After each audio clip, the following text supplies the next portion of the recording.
কে সাবেক আইজিপি শহীদুল হক একেএম শহীদুল হক, সাবেক DMP commissioner Asaduzzaman মিয়া এবং মিরপুর বিভাগের ডিসি মোল্লা নজরুল ইসলাম তাদেরকে একটি মামলায় হাজির করা হয়েছিল। এখানে প্রোডাকশন ওয়ারেন্ট মূলে আমরা তাদেরকে গ্রেপ্তার দেখিয়ে জেলখানায় প্রেরণের জন্য আবেদন করেছিলাম, সেটা মঞ্জুর হয়েছে।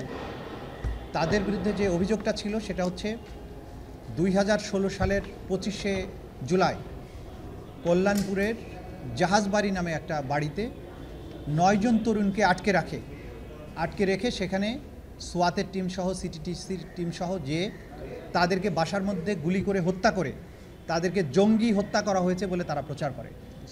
আমরা তদন্তে জানতে পেরেছে আমাদের তদন্ত সংস্থা যে এই 9 জন তরুণকে দেশের বিভিন্ন স্থান থেকে গ্রেপ্তার করে নিয়ে আসা হয় বহু আগে, এবং অনেকেই ডিবি হেফাজতে ছিলেন 2 মাস ধরে 3 মাস ধরে। সেইখান থেকে তাদেরকে ধরে নিয়ে রাতের বেলা ওই বাসার মধ্যে জড়ো করা হয়। জড়ো করার পরে রাতের বেলা হঠাৎ করে ব্লক রেইডের কথা বলে সেইখানে সবাই হাজির হয়ে যান, পুলিশের ঊর্ধ্বতন কর্মকর্তারা, এবং তাদেরকে সেখানে ঢুকে সেই লোকদেরকে গুলি করে হত্যা করে জঙ্গিদেরকে হত্যা করা হয়েছে মর্মে তারা প্রচার করে। সেই সময়ে তাদের এই জঙ্গি নাটকগুলো একটা নিত্য নৈমিত্তিক ব্যাপার হয়ে দাঁড়িয়েছিল। যারা ইসলামিক ভাবাপন্ন জনগোষ্ঠী বাংলাদেশের, তাদের মধ্যে প্রকৃত অপরাধী কেউ থাকতেও পারে, সেটা ভিন্ন কথা, কিন্তু সাধারণভাবে একটা ভয়ের সংস্কৃতি চালু করার জন্যে যারাই একটু ইসলামিক ভাবধারার মধ্যে ছিল তাদেরকে এইভাবে জঙ্গি নাম দিয়ে ধরে নিয়ে গিয়ে বিভিন্ন জায়গায় হত্যা করে। তার আগে ক্রসফায়ারের নামে যে বিচার বহির্ভূত হত্যাকাণ্ডগুলো চালু ছিল সেইখান থেকে তারা সমালোচনার মুখে এক ধাপ সরে এসে বিভিন্ন বাড়িতে লোকদেরকে আটকে রেখে হত্যা করে তারা জঙ্গি সেখানে জড়ো হয়েছিল এই মর্মে তারা প্রচার করে, এবং এই ধরনের অনেকগুলো ঘটনার সাক্ষ্য প্রমাণ এই তদন্ত সংস্থা হাতে এসেছে। তারই একটি অংশ ছিল এই জাহাজবাড়ি হত্যাকাণ্ড। এই তরুণদের আত্মীয় স্বজনকে এতটা ভয় দেখানো হয়েছিল যে তাদেরকে হত্যা করার পরে তাদের মৃতদেহগুলোকে গ্রহণ করার জন্য পরিবারের কেউ আসেনি।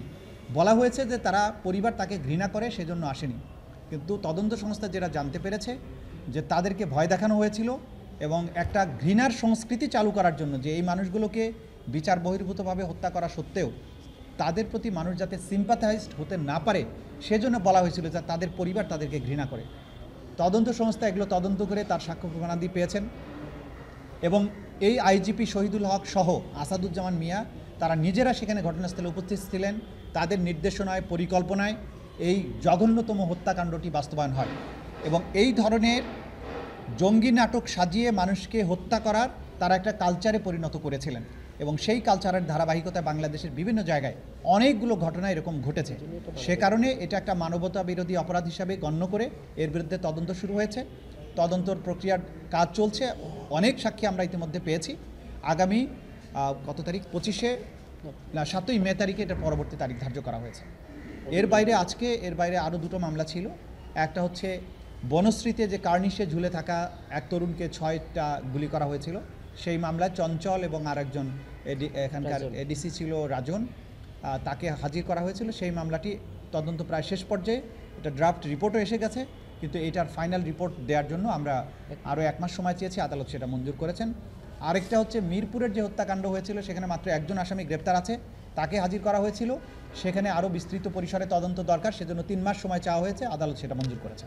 এটা ছিল মোটা দাগে আজকের প্রসিডিং। হতাশা নেই, তিনি হতাশার কথা বলেননি। তিনি যেটা বলেছেন যে এত বড় তদন্ত, মানে এত বড় অপরাধ হয়েছে, এত মানুষ মারা গিয়েছে, মাত্র 100 কতজনকে আপনারা গ্রেপ্তার করেছেন, সেটা তো যথেষ্ট নয় বলে তারা মনে করছেন। তা আমরা যেটা জানিয়েছি যে আমরা তো মানবতা বিরোধী অপরাধের ক্ষেত্রে প্রথমেই হাজার হাজার মানুষকে আমরা গ্রেপ্তার করতে চাইনি। আমরা তদন্তের মাধ্যমে প্রথমে তো মাস্টার মাইন্ডদেরকে বের করার চেষ্টা করছি, এবং সরাসরি যারা সম্পৃক্ত গ্রাউন্ডে ছিল সেগুলোকে আগে আইডেন্টিফাই করা হচ্ছে, এবং ক্রমান্বয়ে এর সাথে যারা জড়িত ছিলেন তাদেরকে আইডেন্টিফাই করা হবে। এটা আমরা আদালতকে জানিয়েছি। কারণ ক্রাইমস অ্যাগেনস্ট হিউম্যানিটিতে আমরা যদি যাত্রাবাড়িতে একসাথে 500 পুলিশকে অ্যারেস্ট করি তাহলে ক্রাইমস অ্যাগেনস্ট হিউম্যানিটির তদন্তটা প্র্যাকটিক্যাল না। আমাদেরকে আগে মাস্টার মাইন্ডদেরকে বের করতে হবে, তারপরে যারা গ্রাউন্ডের দায়িত্ব প্রাপ্ত ছিল, যারা মেইনলি অফেন্সগুলো করেছে সেগুলোকে আমরা ধরব। এবং আমরা বারবারই বলেছি যেটা প্র্যাকটিক্যাল না যে বাংলাদেশের সব পুলিশের বিচার আপনি করতে পারবেন। সেই ক্ষেত্রে আমাদেরকে মেইন পারপিট্রেটরকে আইডেন্টিফাই করে সেভাবে আমরা অগ্রসর হচ্ছি, সেটা আমরা আদালতকে জানিয়েছি। আদালত একটা জিনিস জানতে চেয়েছেন যে তদন্ত সংস্থা আছে তাদের সেই সক্ষমতা যা আছে সেটা যথেষ্ট কিনা, নাকি এটা আপনারা বাড়ানোর চিন্তা করছেন। সেটাও আমরা জানিয়েছি যে জনবল বাড়ানোর জন্য সরকার ভাবছেন। তদন্ত সংস্থার ব্যাপৃতি বাড়ানোর জন্য কাজ চলছে। ইভেন ট্রাইব্যুনালও সংখ্যা বাড়ানোর জন্য সরকারের বিবেচনায় আছে। যেহেতু মামলার সংখ্যা বাড়ছে, আসামির সংখ্যা বাড়ছে, ন্যায় বিচার দ্রুততম সময়ের মধ্যে করার ব্যাপারে সরকারই এটা ভাবছেন যে ট্রাইব্যুনালের ব্যাপ্তিটা বাড়াবেন। এটা আমরা আদালতকে জানিয়েছি। সরকারই চিন্তাভাবনা করছেন। ডেফিনেটলি সরকার যখন কোনো পরিকল্পনা করবেন আমাদের সাথে তো আলোচনা করবেনই, এবং আমরা এই ব্যাপারে পজিটিভ মতামত দিচ্ছি যাতে করে ট্রাইব্যুনাল অন্তত দ্বিতীয় ট্রাইব্যুনাল এখানে হয়, সে ব্যাপারে আমাদের পজিটিভ মতামত রয়েছে। সব বিষয় তো আমরা অ্যাড্রেস করতে পারবো না। শহীদ পরিবারের অধিকার আছে, তারা দাবি করবেন, বিচার চাইবেন, আসামিদের গ্রেপ্তার চাইবেন, খুবই স্বাভাবিক। সুতরাং তারা তাদের গণতান্ত্রিক অধিকারের জায়গা থেকে, তারা তাদের বেদনার জায়গা থেকে দাবি জানাবেন, এটা নিয়ে কোনো সমস্যা নেই, দাবি জানাতেই পারেন। কিন্তু আন্তর্জাতিক অপরাধ ট্রাইব্যুনাল কাজ করবে তার আইনের নিজস্ব কাঠামোর মধ্য দিয়ে, আইনের নিজস্ব প্রক্রিয়া অনুসরণ করে।